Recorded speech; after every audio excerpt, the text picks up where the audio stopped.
podríamos decir que es el primer encuentro de neuroaprendizaje en primera infancia.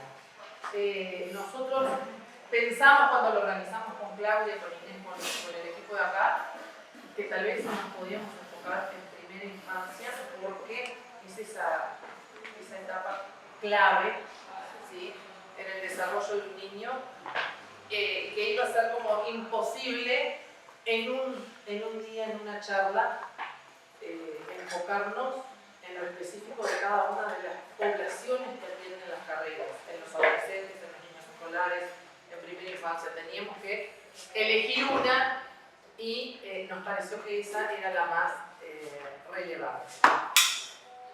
Para la ponencia elegimos a dos profesionales que a nuestro criterio saben muchísimo el tema, ¿sí?, que son reconocidos, y ahora en la mañana le damos la bienvenida al doctor Edgardo Romero Galván, que es doctor en medicina, especialista en oncología médica y radioterapia, miembro de la Academia Mediterránea de Oncología Clínica de Marsella, diplomado en enfermedades óseas y metabolismo mineral de México, certificado de sintometría ósea Medical México, diplomado en lipidología de ALALIPI, miembro de sociedades científicas internacionales, CIBOM, AMON, México y SECUAMEM de Ecuador.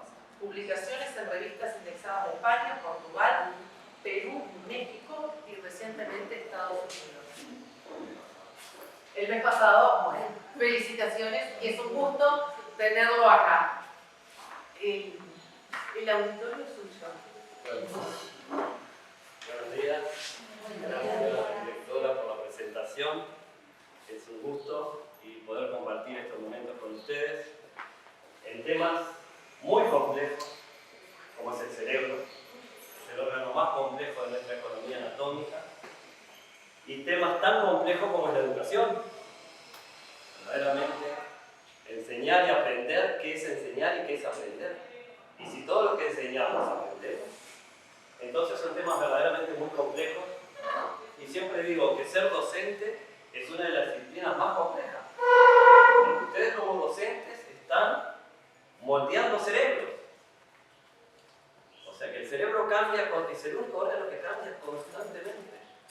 Tanto es así que el cerebro que tenemos en la mañana no es el mismo de la tarde, sino compensar diferente de mañana en la tarde con lo que hacemos.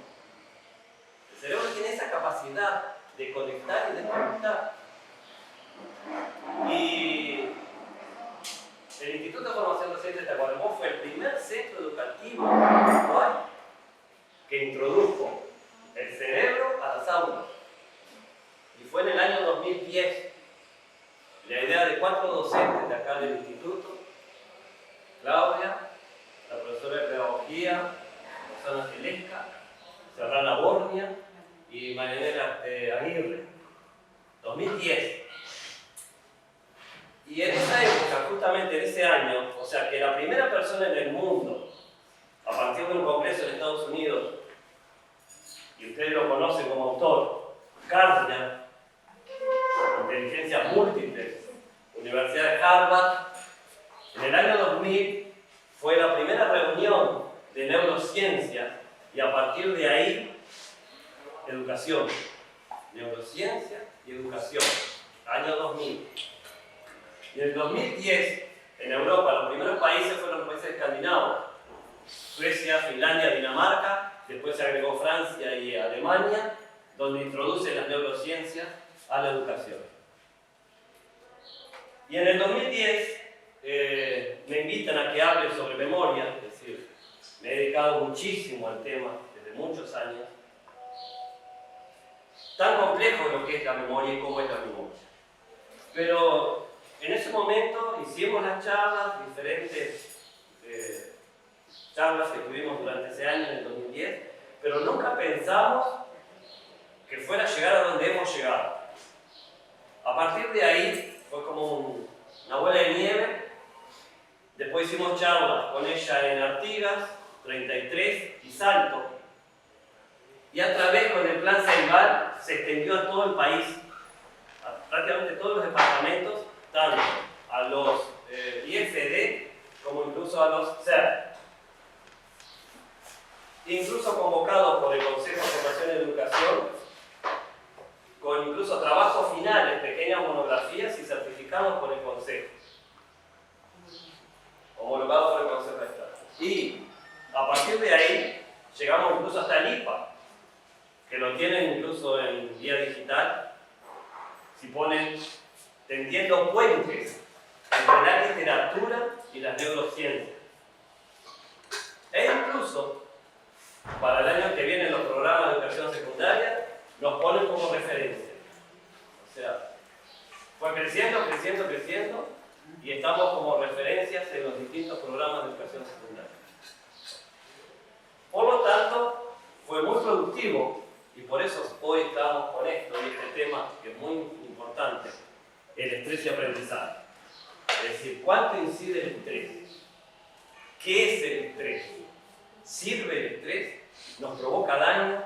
Todos estamos estresados, por una causa, por otra, por el tiempo, el trabajo, las vinculaciones laborales y interpersonales.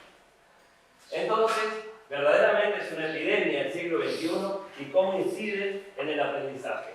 Pero para ello tenemos que conocer el cerebro. Este es un cerebro de verdad. Esto es una autopsia. ¿Qué conocemos de acá? ¿Qué nos interesa de acá, incluso ustedes como docentes? El tronco cerebral. Este es el tronco cerebral. Ahí está. Y ese es un cerebro primitivo, porque el tronco cerebral lo tienen los reptiles, los lagartos. ¿Y por qué es un cerebro primitivo? Porque en esta zona están todos los centros vitales. Ahí está el centro de la respiración. No respiramos porque el pulmón se expande, sino que hay un centro neurológico que informa al pulmón, el centro cardiológico, están muy cerquitos uno de otro. Por eso muchas veces cuando uno hace un paro cardíaco, está en paro cardíaco y sigue respirando. O cuando hace un paro respiratorio, deja de respirar pero el corazón sigue latiendo. Hasta que inmediatamente se comunican las neuronas para uno y para él. Y ahí están todos los centros vitales, el de la supervivencia. ¿Qué hace un lagartito cuando se despierta mañana? Sale a buscar comida. El centro del hambre, el centro de la saciedad, el centro de la reproducción. Pero este tronco cerebral que está formado por el bulbo y la protuberancia es muy importante para ustedes como docentes, porque toda la información es el primer filtro de nuestra información y es el primer centro de atención. Yo miro a todos y están todos con mucha atención. Entonces, para aprender necesitamos atención. Sin atención no hay ninguna forma que aprendamos. Y lo más grave es que estamos en la cultura de la interrupción. Continuamente estos aparatitos están interrumpiendo. Si se interrumpe, ya inmediatamente cambiamos la atención.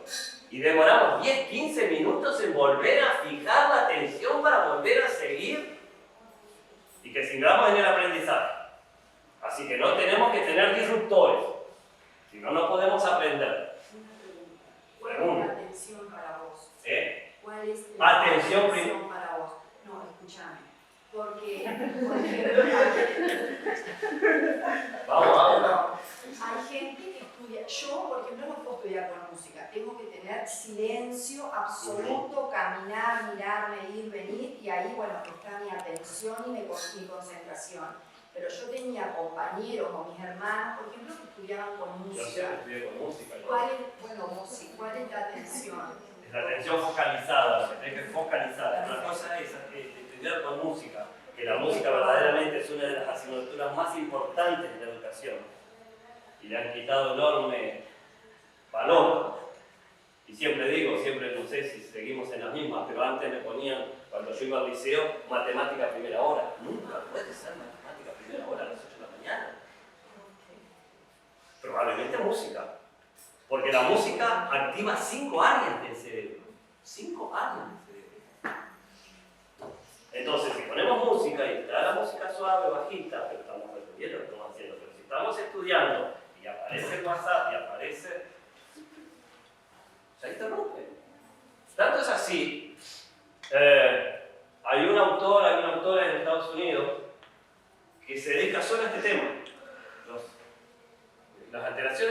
atención en el aprendizaje. Y hay un autor en Suecia, Kimber, que lo que hace es, en Estocolmo, entrenar a docentes para aprender a poner atención. O sea, verdaderamente la atención es fundamental. Y lo otro para el aprendizaje son las emociones, que vamos a ver, las emociones positivas. No hay ni una posibilidad que si uno está angustiado, deprimido, con problemas, entonces, ¿cuántos problemas tenemos los docentes y los estudiantes? Incluso lo dijo Platón hace 2000 años. Sin emociones positivas no hay posibilidad que aprendamos. Y lo que es peor, las emociones negativas persisten más tiempo que las positivas. O sea, cuando tenemos emociones negativas, persisten en nuestro cerebro mucho más tiempo que las positivas. Por lo tanto, que para aprender la base del aprendizaje es atención y emociones positivas. Bueno, seguimos con la atención en este centro, en este tronco cerebral, es la atención focalizada, o sea que es la primera atención que ponemos para aprender. Después, durante el tiempo, si yo acá estoy 1 hora charlando con ustedes, ya pasa de ser focalizada y pasa a otro centro a nivel cerebral, que es el lóbulo prefrontal, que es la atención sostenida. Entonces tenemos que mantener la atención. Por lo tanto, este centro es fundamental porque hay un núcleo alargado, con muchos miles y miles de neuronas, que se llama sistema reticular activador ascendente. Sistema reticular activador ascendente. Eso se llama SAR. Y ese es el primer filtro que tenemos de toda la información que ingresa al cerebro. Y toda la información ingresa por todos nuestros sentidos. Oídos, ojos, tacto, gusto, olor. El olor es importantísimo en el aprendizaje. Porque tiene otras vías y va directo al tálamo, que el tálamo está aquí. No hace sinapsis. Por eso es muy importante cuando estamos estudiando o cuando queremos aprender un tema, algún aroma que nos guste. Inmediatamente van a recordar lo que aprendieron. Porque la vía va directa al tálamo y no tiene interrupción por otras vías. Las otras son más complejas y tienen interrupción. Esa va directa al tálamo y del tálamo a la corteza. Entonces, todos nuestros sentidos, toda la información. Imagínense cuántos millones incluso está calculado cuántos millones de bytes ingresan por nuestros sentidos a partir de ese núcleo que está acá, que se llama sistema activador reticular ascendente, el SAR. ¿Y qué hace el tronco cerebral? Ahí lo que hace es elegir. Esto sí, esto no, esto me sirve, esto no me sirve. Selecciona. No toda esa información llega a la corteza. Por eso es muy importante tener interés por lo que aprendemos. ¿Y por qué nos dificulta mucho más cosas que no nos gustan? Asignaturas que no nos gustan. Independientemente del docente. Llegué a odiar historia por mi profesora de secundaria. Entonces, siempre el docente marca, o positivo o negativo.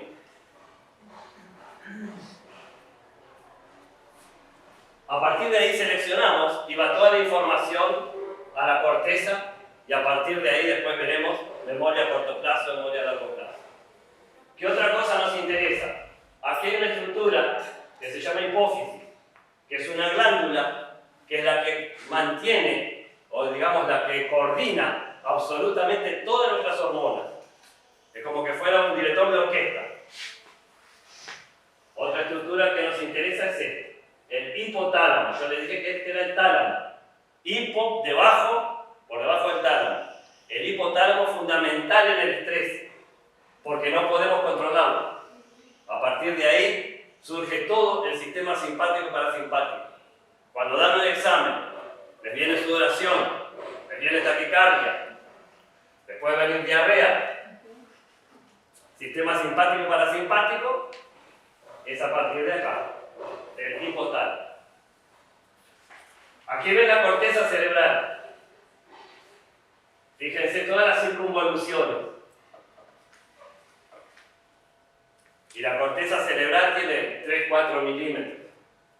Pero si extendemos en superficie, son 2 metros cuadrados. Por eso está así. Si no tendríamos una cabeza enorme. Está completadito. Los diferentes lóbulos, el occipital, el parietal, el frontal, y esto acá es muy importante, que es el lóbulo prefrontal, que es lo que nos hizo humanos. Ese es el lóbulo del razonamiento, de la planificación. Y en este lóbulo está el centro de la atención sostenida. Esto es el cuerpo calloso, y aquí hay millones de fibras que se interconectan un hemisferio con otro. Y está.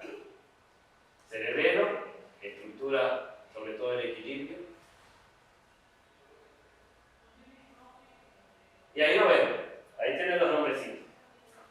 De vuelta tenemos el tronco cerebral, la hipófisis, el hipotálamo, como les dije, el tálamo más arriba, la médula. Acá hay un centro que después lo van a ver, que tiene mucho que ver con el estrés. ¿Y qué es el estrés?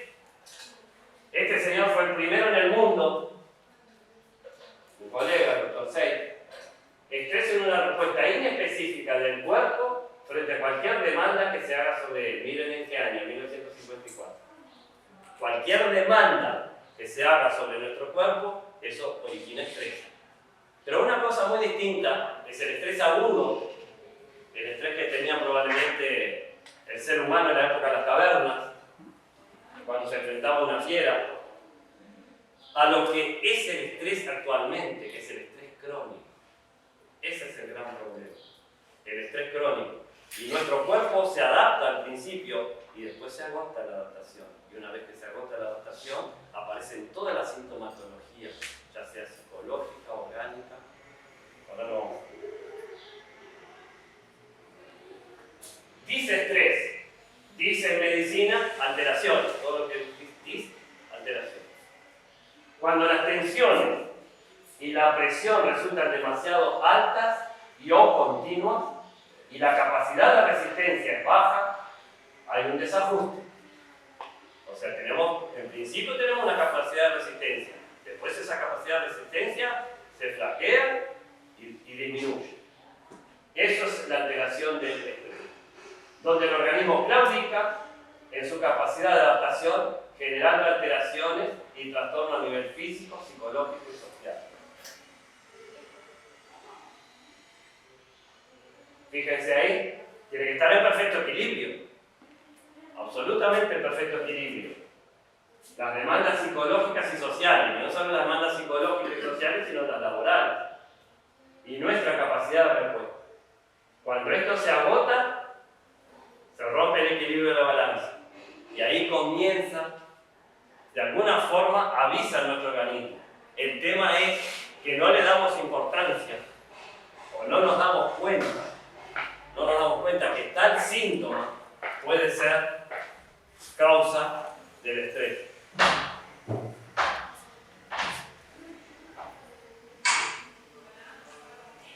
Fíjense acá, las percepciones, las conductas, y acá aparecen los síntomas.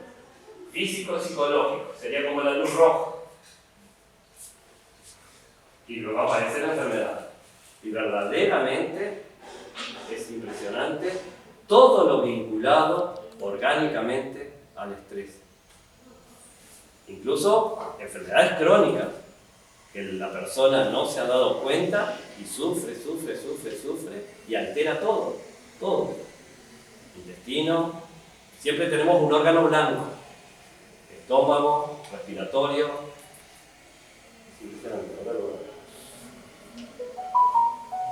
Como si fuera un tablero de un auto. Como cuando prende la luz roja en el tablero del auto, inmediatamente paramos el auto. Pero cuando nos prende la luz roja a nosotros, seguimos para adelante. No paramos. Y eso es el aviso. Aparece un síntoma, que puede es específico, inespecífico. Y aquí están las diferentes fases. Observen el nivel normal de resistencia cuando teníamos aquella resistencia que podíamos enfrentar al estrés. Después los signos de alarma, cuando ya la resistencia disminuye. Pero incluso somos tan fuertes que tenemos una capacidad de adaptación. Volvemos a recuperar. Pero esa recuperación es corta. Y después se agota totalmente. Y aquí comienza toda la sintomatología de diferentes órganos. Entonces el estrés por lo laboral, el estrés porque tenemos que llegar a la hora, el estrés porque acá no hay mucho embotellamiento del tránsito, el estrés de los alumnos. Esto es adultos y niños, docentes y estudiantes.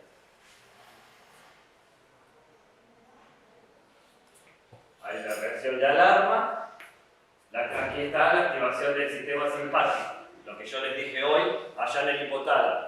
Tenemos dos sistemas neurológicos, que llamamos sistema neurovegetativo, que no lo podemos controlar. Ayer un paciente me preguntó, me mojo, sudo. Tengo pacientes que sudan las manos que mojan el papel.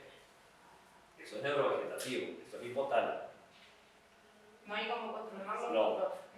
No, o sea, incluso teníamos una vieja medicación, de dos laboratorios, una no existe más y la otra muy difícil conseguirla, pero el paciente la consiguió, que es para más o menos, pero no. Incluso son reguladores neurovegetativos, porque tienen que estar en perfecto equilibrio el sistema simpático y parasimpático. Cuando se rompe un equilibrio predomina, o no sudamos nada, o sudamos de más, o nos constipamos y diarrea, sí, siempre nos cuesta. Y segrega mucha adrenalina y noradrenalina, que son taquicardia, hipertensión, sobre todo taquicardia. Después la fase de resistencia, que ahora lo vamos a ver, es el hipotálamo, la hipófisis y una glándula que está encima del riñón, que se llama suprarrenal. Hipotálamo no lo controlamos. El hipotálamo estimula la hipófisis. Se segregan hormonas y esa hormona estimula esa glándula que está encima del riñón y produce cortisona, igual a la prednisona. ¿Pero por qué pasa eso? Porque si nosotros nos remontamos a aquel de las cavernas que se enfrentaba con la fiera, claro, le pasaba lo mismo, pero ese cortisol que se segregaba, que se segrega en media hora, era para salir. Pero ahora estamos continuamente con el cortisol y la cortisona no es para disparar de la fiera. Depende de la fiera. Después la fase de agotamiento, la pérdida de capacidad de resistencia, como vimos. Fíjense acá. Causas fisiológicas, psicológicas, sociales y ambientales. Las fases, que ya las vimos, y fíjense los síntomas. Y aquí está en este caso, la fase de adaptación. Los signos físicos, enfermedades frecuentes de todo tipo. Y llega un momento, el agotamiento físico, y me relatan los pacientes, no tengo energía, no tengo ánimo, no puedo conmigo. Les estudio la tiroides, impecable. No son diabéticos, no tienen anemia, que provoca. No le encuentran nada. En esta fase de agotamiento, dicen, no tengo energía. Y la tiroides es lo que primero que nos da la energía a la T4. Y es simplemente porque van y se duerme poco, hay que dormir 8 horas, mínimo 8 horas. El cerebro aprende durante el sueño. El sueño es fundamental para el cerebro no para nunca, evidentemente. 8 horas, más no. Y el sueño es fundamental porque durante el sueño es que se limpia el cerebro. Todos los detritos celulares, las muertes celulares, que mueren las neuronas programadamente, que se llama apoptosis, las proteínas que no necesitamos, eso se limpia a través del líquido cefalorraquídeo. Y durante el sueño aprendemos. Ustedes leen un tema para aprender y no se acuerdan de nada, y durante el sueño se organiza el tema en nuestro cerebro y al otro día tenemos el tema aprendido durante el sueño. Y esto va a depender del tipo de personalidad. Ahora también lo vamos a ver. Hay personalidades tipo B y personalidades tipo A. Estos son reactores calmos. Ese tipo de personas que son tranquilas, no se mueven por nada. Después la personalidad tipo A, la que no para nunca. Hay personas de tranqui, no se estresan jamás. Y ahí está la personalidad tipo A, la más estresante. Es una persona muy competitiva, muy dinámica, perfeccionista, tiene que estar todo perfecto, muy activa, vive en virtud del tiempo y dependiendo del tiempo. Ve en el entorno una amenaza constante, alto nivel de actividades, dificultad para descansar, cree que hace las cosas mejor que los demás, conductas a veces compulsivas. Este tipo de personas son las más estresadas. Búsqueda obsesiva de metas, necesidad de obtener reconocimiento y progreso, hablan y se mueven deprisa, egocentrismo, programación cada vez más de más actividades en un menor tiempo, las que no tienen paciencia para estar en una cola, esperando su turno. Todas esas son las que verdaderamente el estrés les pasa una factura. Esto fue interesante porque este fue mi primer trabajo presentado en un congreso fuera del país. 1992, en un segundo congreso latinoamericano de la Sociedad Latinoamericana de Aterosclerosis, en Caracas. Presenté 600 pacientes con un tema que no llega al caso, que es colesterol HDL, pero se me ocurrió poner el estrés. 1992. ¿Qué pacientes yo veía? ¿Tipo A o tipo B? Y encontré 318 pacientes de los 653%. Y ahí fui el primero que puse el estrés como factor de riesgo cardiovascular. Y después hice un diplomado en la UBA sobre factor de riesgo cardiovascular y me gané 50% del valor del diplomado de 2 años porque había puesto el estrés, y fue 2011 el diplomado, como factor de riesgo cardiovascular que nadie lo tenía en cuenta.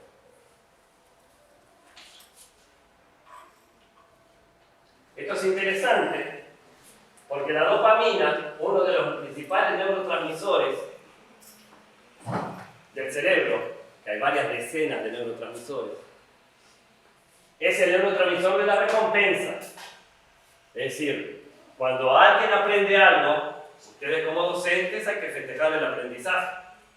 Si festejamos el aprendizaje, estamos estimulando un centro del cerebro que se llama núcleo accumbens. Y cuando evalúan a un alumno también, ustedes se están introduciendo en el núcleo accumbens. Y el núcleo accumbens segrega dopamina. Y la dopamina es el centro de las adicciones, de todas las adicciones, desde el tabaquismo a todas las drogas. Y es el centro de la recompensa. Es decir, que si festejamos el aprendizaje, estamos aumentando la dopamina. Si aumentamos la dopamina, estamos haciendo que los alumnos de ustedes tengan mayor interés por el aprendizaje y van a querer aprender más aún de lo que y puse simplemente esta flechita acá, que niveles persistentemente elevados en la corteza prefrontal y bajos de la actividad dopaminérgica, es decir, donde se segrega a nivel subcortical debajo de la corteza, están asociados con disfunción cognitiva y depresión. Por lo tanto, si bajamos la dopamina, nos deprimimos. Y la depresión es un factor de riesgo para el aprendizaje. No solo para el aprendizaje. Se nos mueren las neuronas porque si persiste la depresión. La depresión es un factor de riesgo, por ejemplo, para la enfermedad de Alzheimer. O sea, no tenemos que estar deprimidos en lo posible. Si no disminuimos la dopamina y se mueren las neuronas. ¿Por qué se mueren las neuronas? Las neuronas, los 100.000 millones de neuronas que tenemos, se interconectan a través de las dendritas. Las dendritas son como las enredaderas. Cuando yo pasé por facultad, que en el 2027 ya va a ser 50 años que entré a facultad, medio siglo. Conocíamos, por supuesto, la neurona, las dendritas, la conoció Ramón y Cajal. Pero no sabíamos que crecían. No sabíamos que crecían. Tampoco sabíamos que las neuronas no se dividen como las demás células, pero no sabíamos que en el cerebro se forman nuevas neuronas. Entonces, cuando aprendemos algo, están creciendo las dendritas. Las dendritas de ustedes, algunos que por primera vez me escuchan, están creciendo. Hoy se sabe, estuvimos en un laboratorio en Austria, en Salzburgo, que miden el crecimiento de las dendritas. Y hay medicamentos, que yo los uso acá en Tacuarembó, para estimular el crecimiento de las dendritas. Si la dendrita crece, se vuelve a conectar, forma la sinapsis, que si tenemos nuevas sinapsis, tenemos nuevo aprendizaje. Si con cada cosa que aprendemos nueva, la dendrita crece y se forma la sinapsis. Si nosotros no usamos, nos olvidamos. ¿Por qué nos olvidamos? Porque esa sinapsis, que es la unión entre dos dendritas, se desconecta. Y la dendrita se poda, se acorta. Y si se acorta la dendrita, se muere la neurona. Siempre y cuando no la estimulemos por otra vía. Por eso muchas veces incide enormemente los obstáculos del aprendizaje. Si nosotros sabemos algo X, siempre pongo el ejemplo. Galileo, que fue el primero que dijo que la Tierra giraba alrededor del mundo. Pero no fue Galileo, nos enseñaron a todos nosotros que fue Galileo. Entonces mi dendrita y está conectada que fue Galileo. Y fue Giordano Bruno el primero en el mundo que dijo que la Tierra giraba alrededor del Sol. La diferencia es que Giordano no tenía el telescopio y Galileo sí. Pero nadie nos enseñó que fue Giordano Bruno. Entonces, ¿qué tengo que hacer? Desconectar para que por otra vía la dendrita y bueno, me quede en mi cerebro que fue Giordano Bruno. Esa es una dificultad del aprendizaje, un obstáculo. Tenemos que desconectar porque, como por ejemplo cuando cambian los conceptos, para formar nuevas vías. Ahora sí, el nuevo aprendizaje fortifica, tonifica, es un complemento a lo que nosotros ya sabemos. ¿Qué hace la dendrita? Ya está crecida y ya está conectada. Lo que hace es tonificar y fortificar esa sinapsis. No se desconecta, se hace más firme. Y eso se denomina metaplasticidad. O sea que la metaplasticidad es la tonificación de la sinapsis frente al nuevo aprendizaje que me complementa con el aprendizaje previo. Y todos estos cambios en el cerebro, de que la dendrita crece, se forma nueva sinapsis, o se acorta y muere la neurona y se forma nueva neurona, lo que se llama neuroplasticidad. Y esa es la capacidad que tiene el cerebro de cambiar constantemente. Constantemente está cambiando el cerebro. Y aprendemos siempre. El cerebro lo que tiene es creatividad y aprendizaje. Eso es lo que quiere el cerebro. Además de agua y energía. Por eso nunca se puede ir a una clase y empezar de mañana sin desayunar. Jamás. Porque el 20% de nuestra energía la usa el cerebro. Entonces el cerebro es creatividad y aprendizaje. Y aprendemos hasta nuestro último día biológico. Tenemos 92 años, nos estamos muriendo, estamos aprendiendo. Y aprendemos todo de todos. Ustedes como docentes tienen un gran aprendizaje de sus alumnos. Probablemente puedan enseñar más a los alumnos. Entonces es muy complejo. Hay gente que no desayuna y aprende igual. Sí, aprende igual, pero ¿por qué aprende? Por supuesto que aprende igual, porque el cerebro aprende, pero el tema es que en lugar de aportar glucosa, está usando la glucosa de su glucógeno, que es el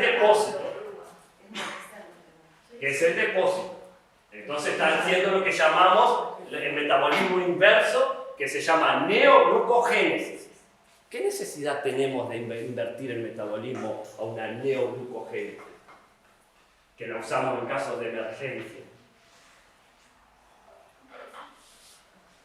Por lo tanto, glucosa, agua, ejercicio físico.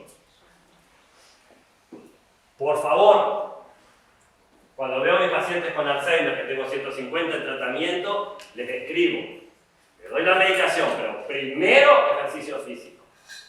Segundo, leer. Leer y más leer. Les digo, ¿qué libro les gusta? ¿Que a todos les gusta? Un libro sobre la mesa de luz, media hora.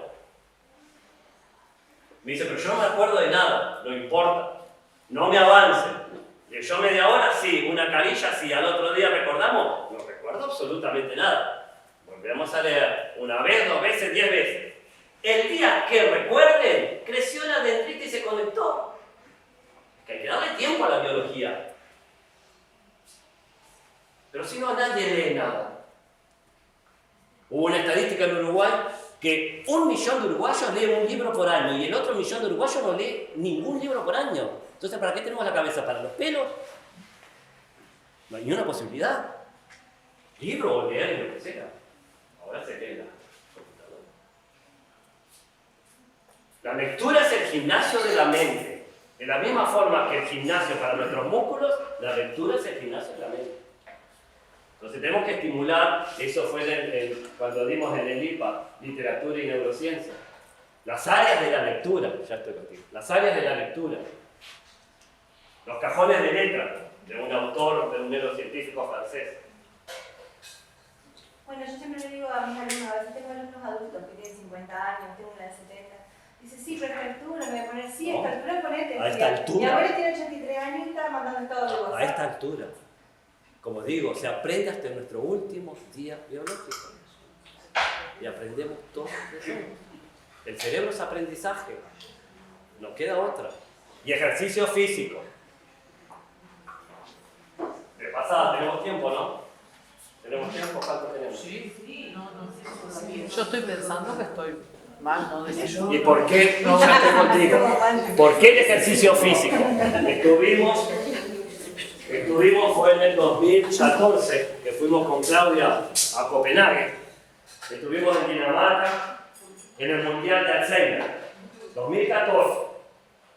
Les digo el año porque a referencia del otro año que viene. Se presentaron 2.500 trabajos científicos, 2.500. Y lamentablemente en Alzheimer hemos avanzado mucho en diagnóstico, pero no en tratamiento. Recién ahora, en diciembre del año pasado, se aprobaron los 2 nuevos medicamentos revolucionarios para Alzheimer que probablemente ni lleguen al Uruguay. Tanto por los costos. O sea que hace 20 años estamos recetando lo mismo para Alzheimer. Sí hemos avanzado enormemente en diagnóstico. Y en ese congreso presentaron 2 grupos. Un grupo de pacientes con el mismo tratamiento haciendo ejercicios y el otro grupo de pacientes con la misma medicación, la misma dosis que no hacía ejercicio.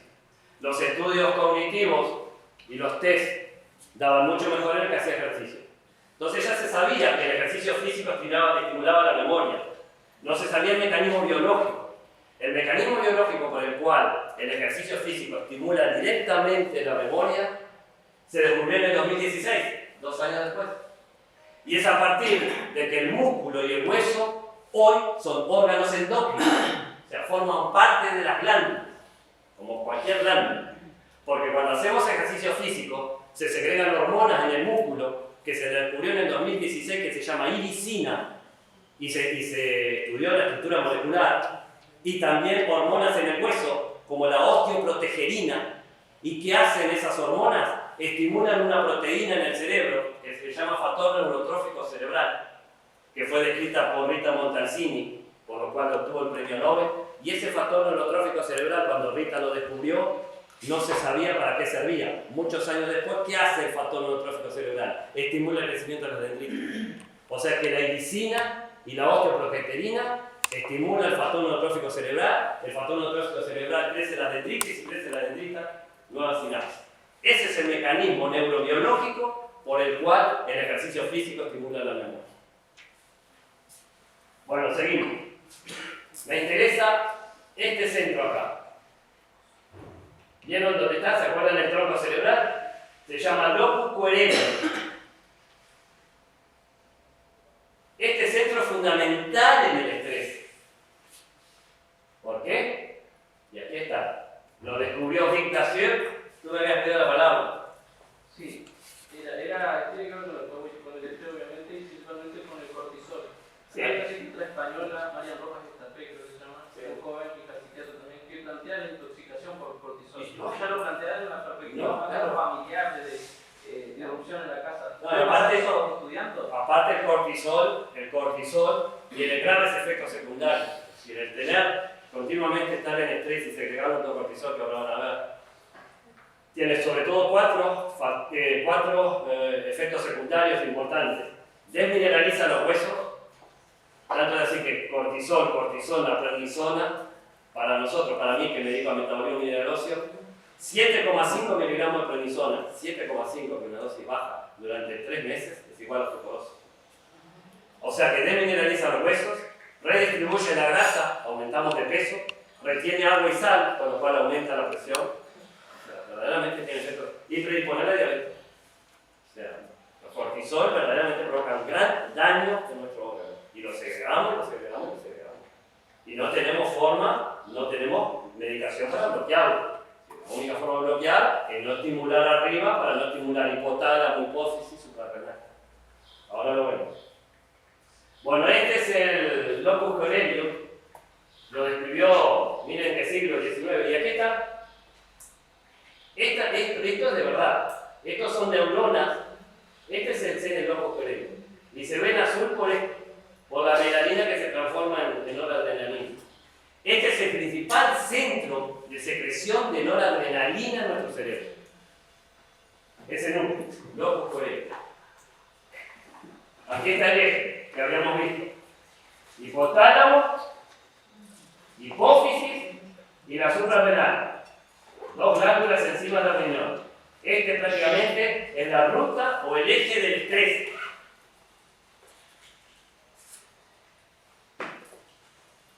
Lo mismo, la noradrenalina segregada por el locus coeruleus, cuando estamos estresados, gran cantidad de noradrenalina, estimula el hipotálamo. ¿Qué hace el hipotálamo? Segrega esta hormona. Factores liberadores de corticotrofina. Miren en cuántos segundos se liberan los factores liberadores. En 10 segundos.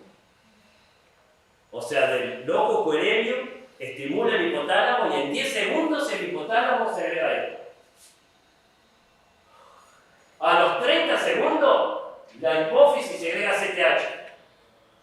Y esta es la que comanda que la suprarrenal segregue el cortisol en 30 minutos. O sea, en 30 minutos tenemos, que hoy por hoy se puede determinar el sangre, cortisolemia, cuando está estresado, está elevadísimo, ¿no? Y estos son los diferentes órganos blancos. Actúa absolutamente todo. Útero, riñón, hueso, glándula tiroides, mama, testículo. Simplemente para que vean lo complejo que es el hipotálamo y cuántos núcleos tiene. Es bien complejo. Y la reacción del organismo ante una situación de estrés. Llegan, y ahora lo van a ver, se sintetizan y se fabrican proteínas. No es solo el cortisol y el daño que pueda producir el cortisol, pero también se destruyen proteínas. Y cuando se sintetizan proteínas, muchas de estas proteínas provocan mucho daño en nuestro organismo. Formación de glucosa, por eso aumenta la glicemia. Formación de grasa, como les dije, redistribución de la grasa. Tiene acción antiinflamatoria. Secreción gástrica. ¿Cuántos se quejan de ardor gástrico? Por estrés y la gastritis al orden del día. Gastritis aguda. Agudas, que llegan a sangrar. Lo veíamos ahora no lo veo, pero lo veíamos antes, cuando me acuerdo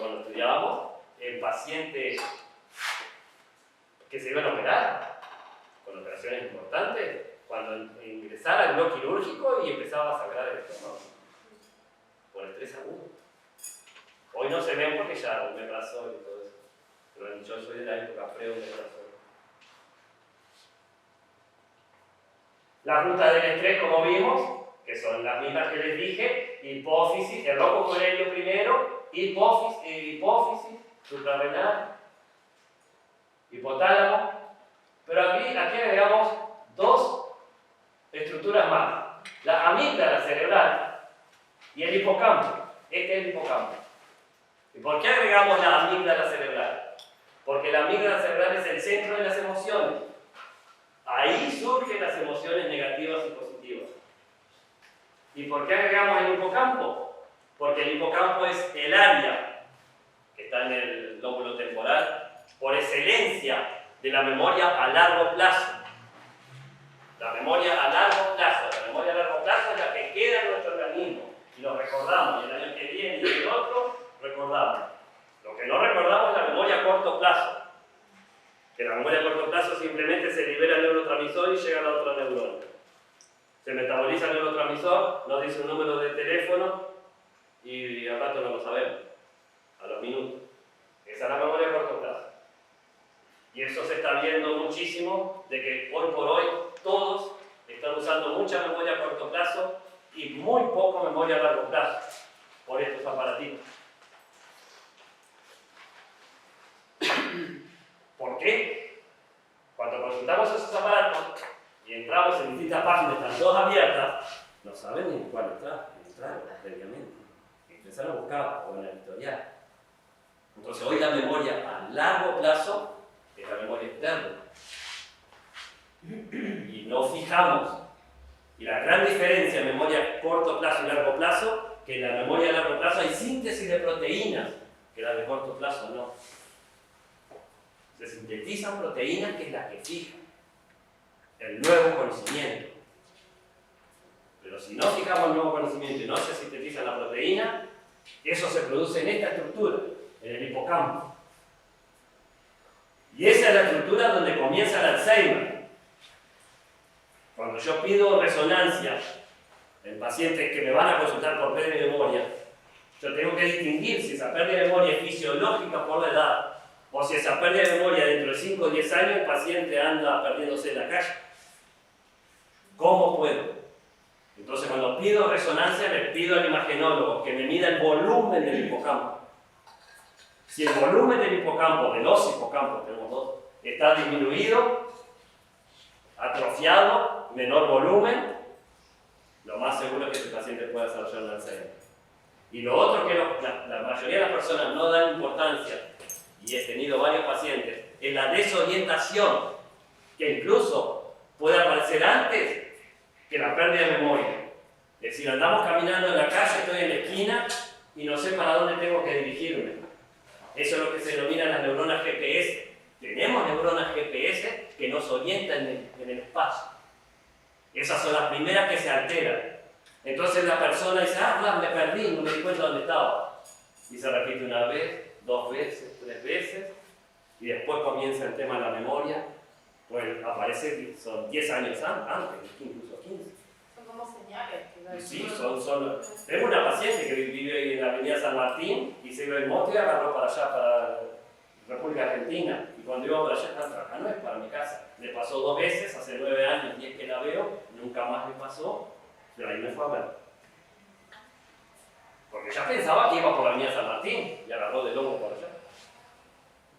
Eso a veces no da importancia a las personas. Y se está viendo cada vez más joven, 50 y pocos años, 60, ya tengo pacientes. Bueno, lo que ya vimos, 30 minutos, cortisol y todos los efectos secundarios que provoca el cortisol. Y como dijimos, la amígdala, centro de las emociones, que es fundamental para el aprendizaje, emociones positivas y atención sostenida. Y fíjense, como dijimos hoy, que habían síntesis de proteínas. Esto es muy nuevo. No recuerdo el año, no lo puse. Tanto es así que la amígdala, que forma parte también, además de los efectos de las emociones, del estrés, se segrega esta se llama neuropsina. Y esta proteína se une a este receptor. Y este receptor es fundamental en la vida de la neurona, que se llama NMDA. No precisa acordarse. N-metil de aspartamo. Esta proteína, cuando se unen estos dos receptores, que son proteínas de membrana, estimula un gen, que es este gen, FKBP5. Y cuando estimulamos un gen, ¿qué se sintetiza? Una nueva proteína, y esa hoy, denominada neuropsina, es la proteína del estrés. Esta proteína provoca mucho daño en el cerebro.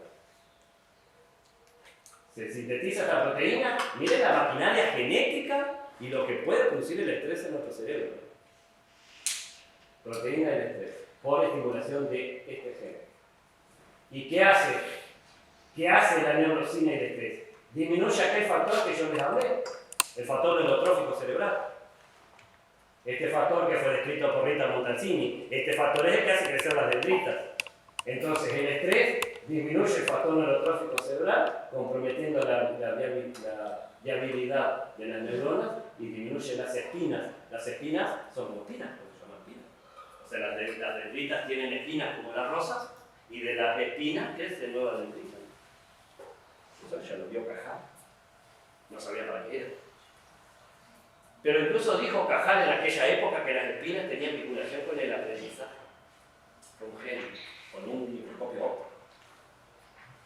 Entonces la dendrita tiene espinitas y a partir de la espinita, si estamos aprendiendo algo nuevo, creciendo la espinita está conectada.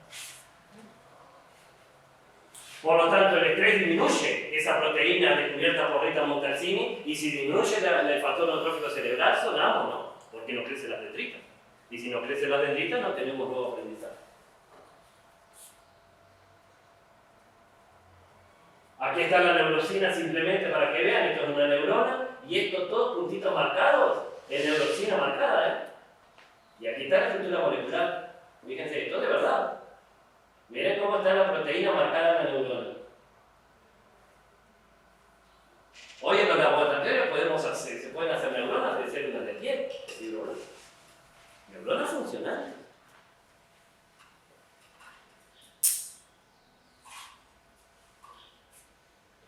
Fíjense las respuestas desde el punto de vista emocional, el miedo, el enojo, la ansiedad, la tristeza, la depresión, desde el punto de vista biológico, cardiovascular y gastrointestinal. Y la conductual, por supuesto, porque segregamos cortisol para escapar, para enfrentarnos, Y hay toda una pansintomatología, ¿sí? Pansintomatología cuando hay síntomas, incluso que no comprometen un solo órgano, que comprometen muchos órganos. Dolor de cabeza durante el horario de trabajo, cansancio excesivo, irritabilidad, insomnio, nerviosismo, dolor en el pecho, taquicardia, trastornos de piel, trastornos digestivos, dolores musculoesqueléticos, presión arterial. Impresionante. Entonces a veces no es solo tratar la presión y bajar la presión, sino tratar de que, como digo, le digo a los pacientes, que los pájaros entren al nido.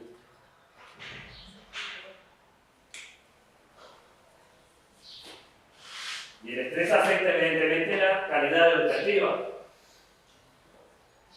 ¿Eso funciona igual en un adulto que en un niño? Esto funciona igual en un adulto que en un niño. Es exactamente igual. Lo único que el niño no tiene la maduración neurológica. Es el problema que fija mucho más que después. Pero los niños No tiene hasta los 18 años. Que no me gusta usar el término maduración, pero no he encontrado otro y todo el mundo lo usa. Porque me da sensación de maduración, madura en la fruta. Pero la maduración neurológica es que las neuronas y los axones están envueltos en una vaina, que es la vaina de mielina, que siempre digo al paciente, cual si fuera el plástico de un cable, pues las neuronas transmiten corriente eléctrica y los nervios. Entonces esa vaina de mielina, que es envuelta por una célula que se llama oligodendrocito, y esa célula con sus membranas va haciendo así en el nervio, en el axón, eso se completa a los 18 o 20 años. Como que los niños, digamos, tienen todavía los cabecitos pelados. Y predomina mucho el cerebro de reptil. Cuando digan, defiende el territorio, maestro, se sentó Pedrito en mi lugar. de territorio como los reptiles. Pero ya tienen un lóbulo frontal y prefrontal, que hay que ir educando y estimulando. Sí, pero se comparte el vacío. Así aceleramos el lóbulo prefrontal.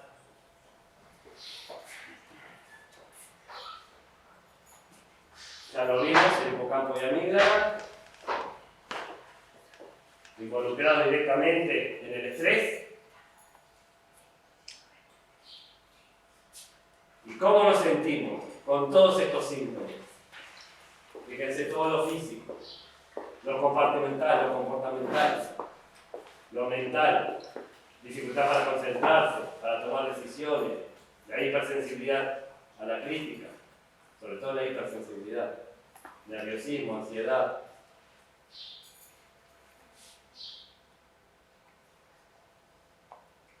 Y esto es lo que se denomina la carga alostática. Es la carga sufrida por el cerebro y el organismo para adaptarse a todas estas condiciones, ¿verdad? Es decir, la alostasis es el proceso de respuesta fisiológica. Si tenemos muy poca carga alostática, no podemos adaptarnos a la situación, ¿no? y nos vence el estrés. Y hay marcadores. Hoy por hoy podemos estudiar enormemente desde el punto de vista clínico los diferentes grados de estrés. Por ejemplo, perfectamente podemos pedir cortisoluria. No lo pido más una vez. Cantidad de cortisol en orina. Nada más que hay que juntar la orina 24 horas. O cortisolemia, cortisol en sangre. También podemos pedir la noradrenalina, aquella noradrenalina que segregaba el locus coeruleus. Pedimos todo. Nivel de esta hormona, la presión arterial, la presión diastólica y sistólica, el HDL, que fue aquello que presenté en Caracas en el año 92, colesterol HDL, hemoglobina. Y estos son aparatos para estudiar el estrés, los psicoscáneres. Y ahí vemos el grado de estrés. Tenemos que meternos todos en ese aparato. ¿Lo compras? ¿Y hay acá en Uruguay? Sí, en Montevideo sí. Hay colegas que se dedican solo a esto. Sí, sí.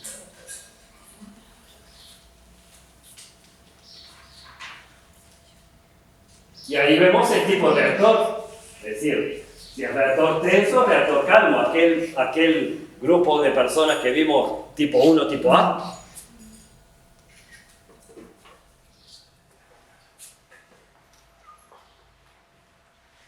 Y miren qué puede llegar a producir si se mantiene el estrés, prolongado e intenso.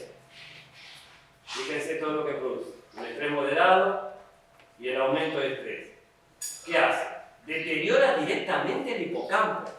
Por eso les marqué el hipocampo como centro de memoria a largo plazo, y siempre digo, el hipocampo es la cuna del Alzheimer.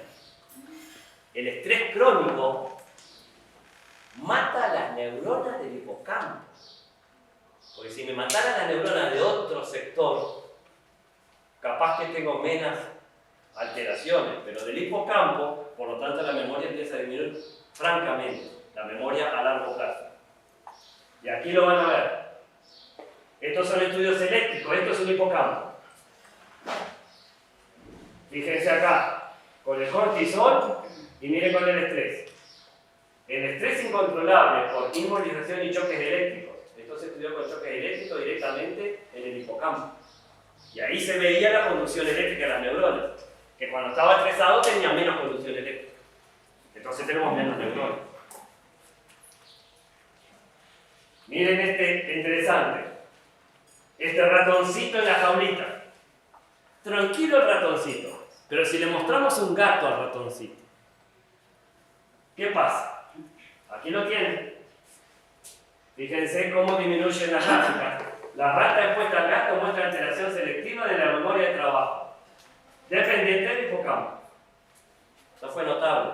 es un estudio muy viejo, pero fue la primera vez que se determinó que el estrés al pobre ratoncito disminuía la memoria de trabajo en el ratón por mostrarle el gato cuando estaba el ratoncito encerrado en la jaula.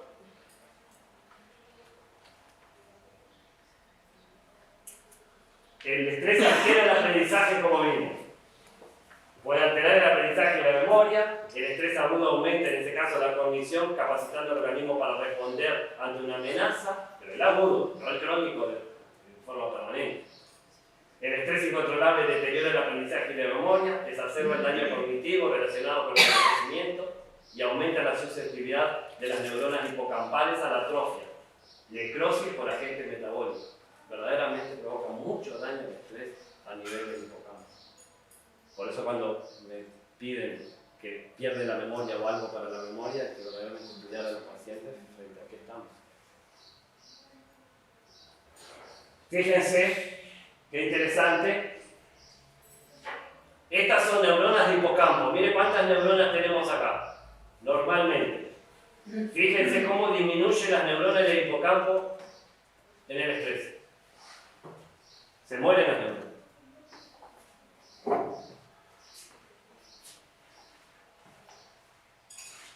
Entonces, ¿cómo controlamos el estrés? ¿Qué tenemos que hacer?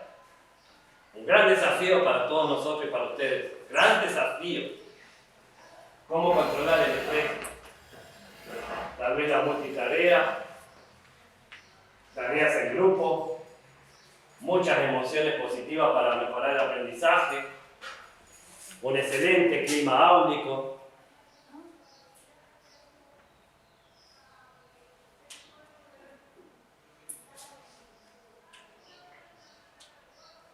Esto pudo haber pasado ayer cuando jugó Argentina y Uruguay.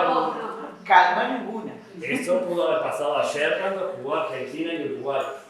Esto es un estudio, y miren en qué revista, New England Journal of Medicine. Publicar en esta revista en The Lancet, cuello duro de la medicina. Todos los eventos cardiovasculares cuando se miran los partidos de los mundiales. Y miren las muertes por cardiovascular y el estrés.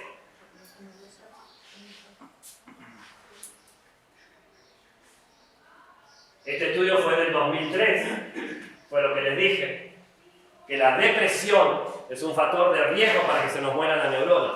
O sea, se nos mueren por estrés, se nos mueren por envejecimiento biológico y se nos mueren por depresión. La depresión es un factor de riesgo, considerado factor de riesgo para Alzheimer. Y miren el volumen del hipocampo cómo disminuye cuanto más tardíamente se comienza el tratamiento antidepresivo y psicoterapéutico.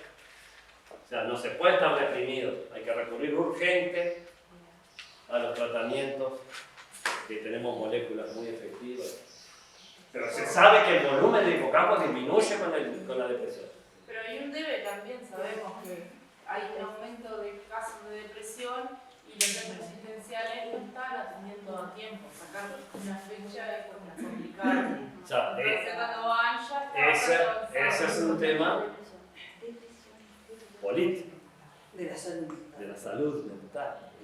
Y no pasa solo acá. O sea, el otro día estaba leyendo un artículo que estaba justamente hablando de ese tema en un centro en Barcelona. O sea, el tema es que hay una superpoblación de pacientes y cada vez más estresados, más deprimidos, y les dan hora a 2 o 3 meses. El tema es que la salud mental no ha sido valorada hasta ahora. Ha sido valorada la salud médica desde el punto de vista político, como se estudia. La salud mental quedó recluida, porque no es por falta de profesionales. La salud mental en Uruguay al menos. Vemos un montón, porque acá no te ponen por levantar una piedra y hay un profesional de salud mental.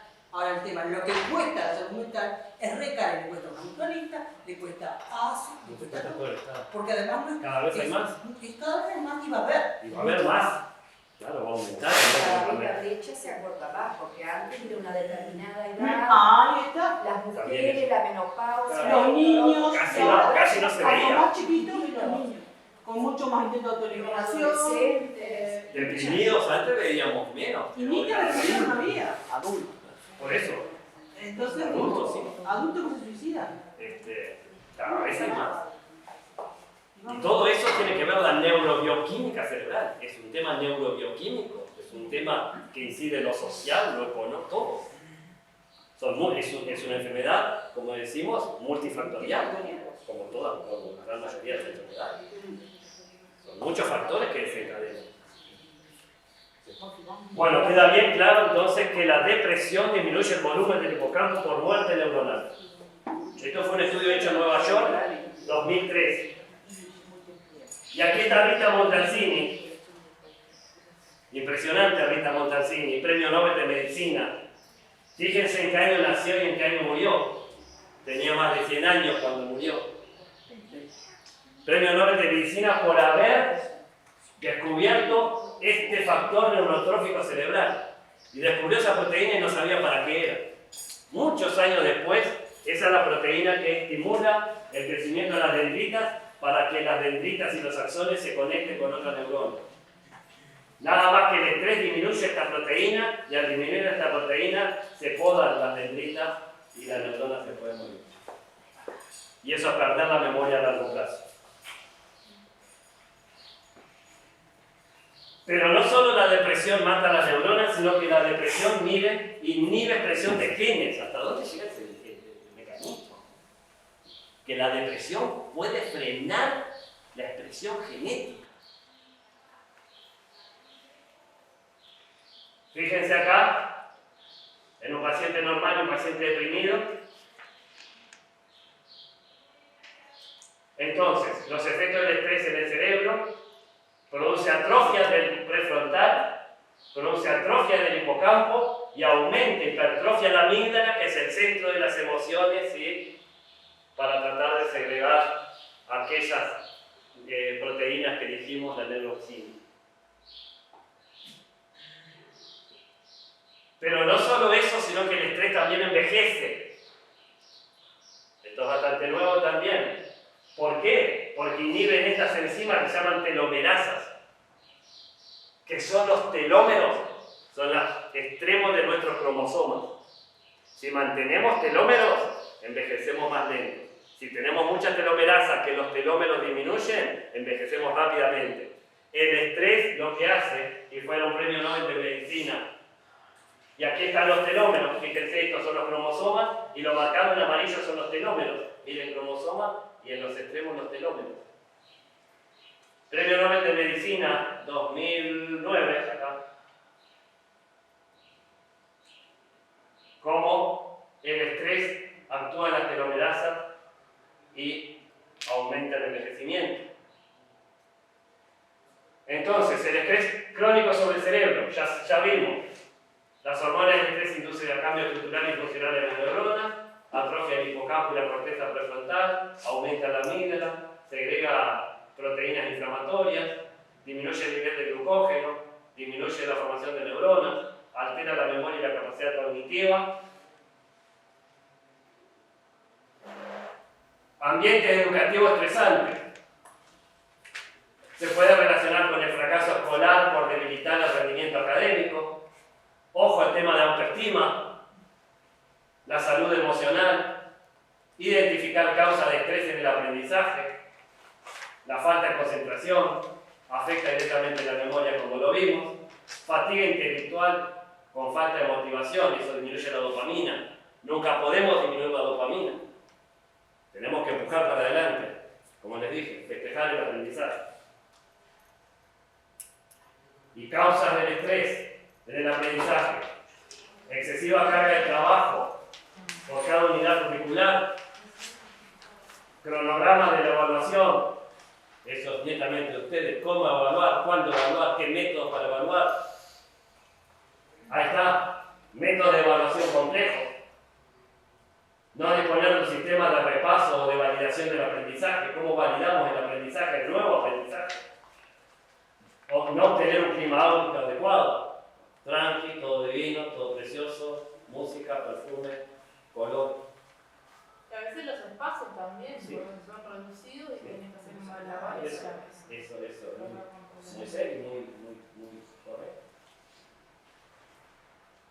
¿Cómo tratamos el estrés? Actividad física, las técnicas de respiración muy buenas, nutrición adecuada y balanceada, la meditación, cómo manejar el tiempo, diferentes juegos, se aprende jugando. Buen descanso, aprender a priorizar actividades, aplicar técnicas efectivas en el estudio, actividades deportivas y de recreación, hábitos de dormir determinadas horas, respetando ritmos circadianos, evitar las pantallas en la noche. Me dicen los pacientes, no duermo, pero miran tele hasta las 12 de la noche y siguen con el celular. Ya no hay una pantalla, dos pantallas y 3 pantallas. Tele, laptop y celular. No hay manera. Si nosotros dormimos, cuando baja el sol nos da sueño porque aumenta la melatonina en la pineal. Las luces nos dejan aumentar la melatonina. Y después piden que les den un hipnótico para dormir, no es con un hipnótico. El buen humor al enseñar. El docente debe aprender a gestionar el estrés y a veces nos cuentan, muchas veces los recursos materiales, incluso humanos. Fundamental la inteligencia emocional y las relaciones interpersonales. Las relaciones interpersonales.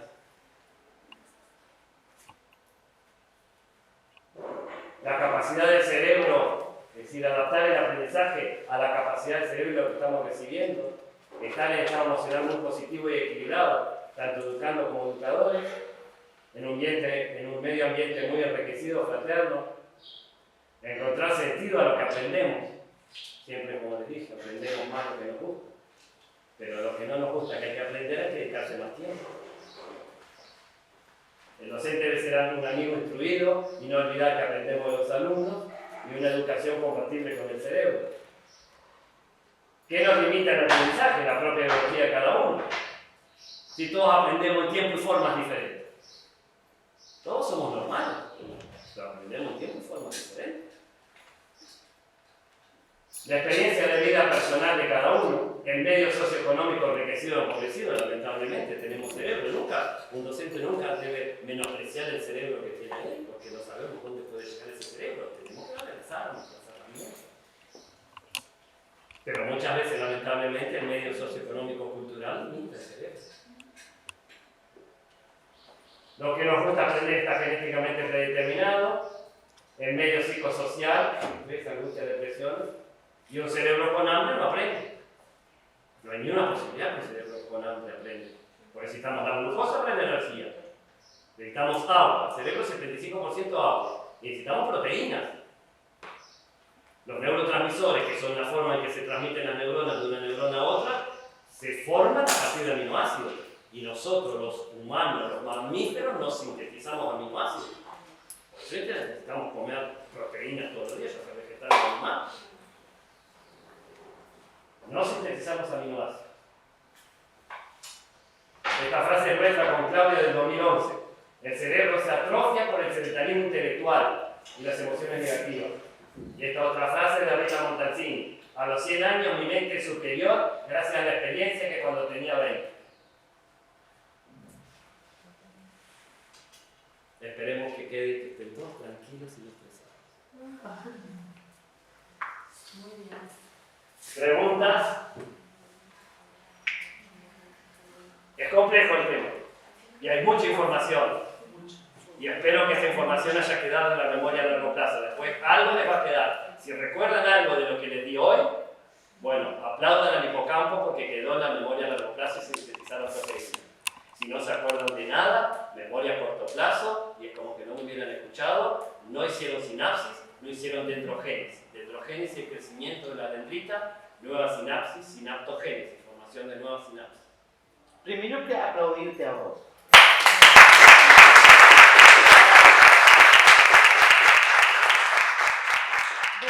Después